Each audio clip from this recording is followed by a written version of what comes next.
Bro ya, udah selesai ya kondangannya ya. Oke, Udah sekarang beres. beres ya. Jadi gini, saya banyak ditanya orang karena dalam konten kita, saya kira mungkin hampir 2 pekan terakhir ini kita selalu fokus menyoroti kekhawatiran kita terhadap penundaan pemilu. Gitu sementara DPR dan KPU selalu ngomong semua on the track. Pemerintah juga menyatakan semua on the track, tidak akan ada penundaan pemilu. Tetapi kita kan ngomong itu bukan tanpa dasar gitu ya, Bung Rocky. Dan kemudian terakhir kemarin ketika ada sistem proporsional, isu akan kembali ke proporsional tertutup, itu juga sebagai pintu masuk penundaan pemilu. Nah ternyata sekarang ini bukan hanya kita nih, eh, Projo ini, tapi saya kira ini Projo akal akal sehat ini atau Projo waras ini ya, sekjennya Andoko juga menyatakan begitu. Dia mencurigai juga bahwa kembalinya ke sistem proporsional tertutup ini menjadi pintu masuk untuk penundaan pemilu. Dia nggak peduli sebenarnya mau tertutup mau terbuka, bukan kepentingan dia. Kepentingan dia tidak ada penundaan pemilu dan Pak Jokowi berakhir dengan husnul khotimah. Kira-kira begitu. Ini menarik juga, Bung Rokin. Ya di Projo ada aja orang yang otaknya bagus itu dan berupaya untuk lihat bahwa seluruh seluruh siksak, seluruh aktivitas politik Pak Jokowi itu membahayakan demokrasi itu. Kan Pak Jokowi masih nunggu kira-kira kalau keresahan publik berlanjut itu artinya dia akan kasih sinyal supaya cabut perkara itu kan begitu kan. Ini kan perkara yang diajukan oleh satu partai doang, PDIP. Sementara partai-partai yang lain itu berupaya untuk mengingatkan ini berbahaya tuh. Jadi kelihatannya Jokowi ingin umpankan PDIP supaya dihukum oleh rakyat banyak kan. Jadi itu sinyalnya begitu. Jadi Pak Jokowi juga curang. Dari awal dia tahu bahwa ini sinyal yang berbahaya. Apalagi ini udah dalam agenda pemilu udah berjalan, tiba-tiba ada interupsi untuk mempersoalkan sistemnya kan. Kan Pak Jokowi sebagai penyelenggara pemilu utama, kan pemerintah menyelenggarakan pemilu, itu tugas presiden tuh. Mestinya dia tegur atau kasih komentar aja kok. Ya tidak bisa lah, masa udah memulai pertandingan sistem perwasitannya dirubah. Kan begitu kan. Tapi Jokowi juga tahu bahwa ini permainan politik untuk menimbulkan kehebohan supaya dia punya alasan untuk pemilu. Jahatnya begitu cara berpikir presiden sebagai political player. Karena kita tahu bahwa Pak Jokowi tetap cemas kalau dia nggak dapat semacam kepastian siapa yang akan dia jagokan, dia berantakan di depan kan. Jadi sekarang kita lihat ada dua kingmaker, kita ada dua tuh.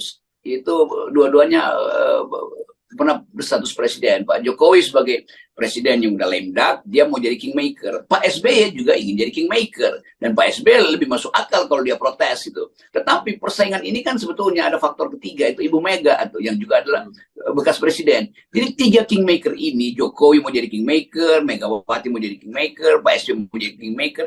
Ini mestinya bersepakat di awal. Tetapi Pak Jokowi tahu bahwa dia harus ada jaminan. Supaya ada jaminan, tema yang paling bagus adalah perpanjangan atau penundaan. Nah itu yang kita mau terangkan pada netizen, bahwa Pak Jokowi udah jadi makhluk politik yang nggak mau turun dari kekuasaan. Karena itu dia akan siksa.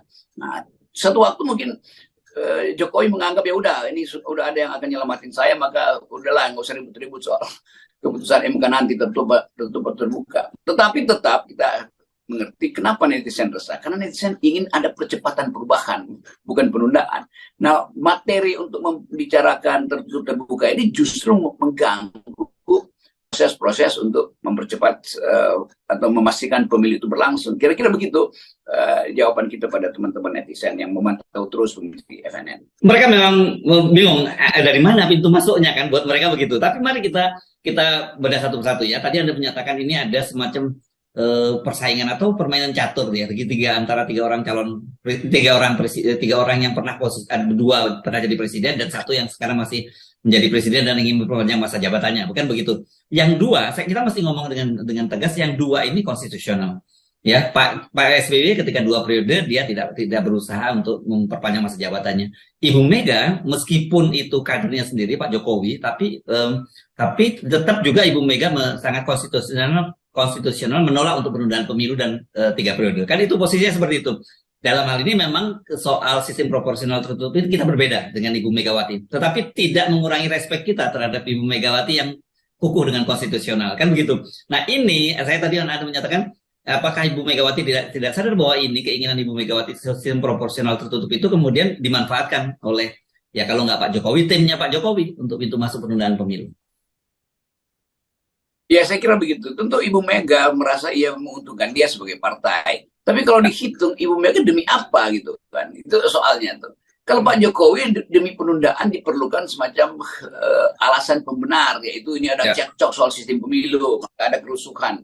Pak SBY mau ketat di dalam konstitusi itu, dan itu menandakan Pak SBY setelah selesai jadi presiden dia jadi negarawan. Ibu Mega setelah selesai jadi presiden dia jadi negarawan. Dia nggak akan maksa pada waktu itu. Ibu Mega juga pada waktu itu bisa maksa kok kan PDIP lagi memimpin, tapi dia tahu bahwa oke, dia hentikan seluruh ambisi dia untuk memperpanjang kekuasaannya. Dan Ibu Mega tahu beliau tidak dipilih oleh rakyat, dia dipilih setelah Gus Dur wafat, kan itu intinya tuh. SBY bahkan tahu bahwa waktu dia mundur itu elektabilitasnya masih tinggi sekali itu sebagai partai dan sebagai presiden, tapi dia nggak berupaya untuk punya ambisi. Jadi ini Ibu Mega dan Pak SBY itu mengerti persyaratan konstitusional untuk menjadi seorang negarawan tuh. Nah Pak Jokowi justru dalam kapasitas masih berkuasa udah mamerin kekuasaan untuk masuk di dalam jebakan-jebakan arogansi itu. Jadi ini juga pelajaran etik bagi kita. Udah biarin aja Pak.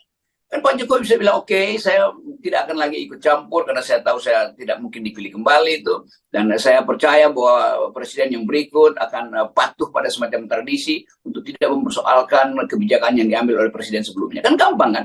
Kan ada semacam ethics of presidentiality, bahwa janganlah dibongkar-bongkar apa yang sudah diputuskan sebagai kebijakan. Kecuali itu menyangkut kejahatan, kan itu kan. Jadi kalau Pak Jokowi cemas, itu orang menduga berarti Pak Jokowi menyembunyikan kejahatan sehingga takut untuk lengser, kan itu dasarnya. Ya. Nah ini ya fenomena Pak Jokowi itu mengingatkan kita pada beberapa tesis tentang bagaimana pemimpin populis itu yang kemudian dia ketampuk kekuasaan dia kemudian menjadi otoritarian gitu. Dan pada fenomena sebaliknya itu pada Ibu Megawati dan dengan Pak SBY. Bagaimanapun juga Ibu Megawati ini sejak lahir dia sudah berada dalam lingkaran elit kekuasaan gitu. Sementara Pak SBY meskipun dia tidak berasal dari lingkaran, tapi dengan menikah dengan Ibu Kristiani, Bu Ani, itu kan bagaimanapun mertuanya Pak Sarwo Edi itu juga elit kekuasaan di masa lalu. Tapi yang dua orang ini tetap bisa menjaga semacam itu. Itu menarik saya kira, ini menjadi kajian baru juga di Bung Rocky. Sementara Pak Jokowi yang tadinya semua orang menganggap bahwa inilah fenomena baru, ada orang sipil seperti Pak Jokowi yang dari luar elit kekuasaan bisa kita usung kekuasaan, malah berubah dia menjadi cenderung lebih otoritarian ketimbang keduanya.